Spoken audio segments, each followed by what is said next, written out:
speaking of putting the right team in place and taking a village, as a founder, it's tough to be objective on. How do I know I've got the right team in place and maybe where I need to augment or supplement? What's the most objective way of going about it?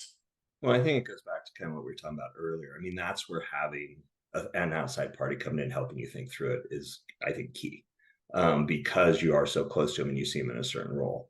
And so that's a lot of the conversation I have with the founders is kind of sharing, the perspectives, insights I gain, which aren't always 100% because there's a lot I don't know, but having that open dialogue and then getting them to have the open dialogue with their team.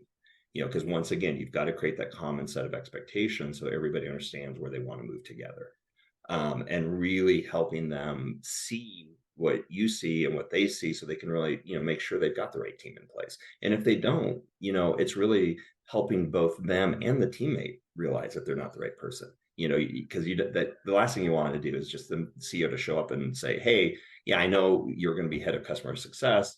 Decided that's not a role for you. I'm going to bring in somebody else," and the person be surprised. And so you've got to make sure that they're having the dialogue with the team members as well about where they want to be, where are they at, and then that they're going to provide those resources and mentoring.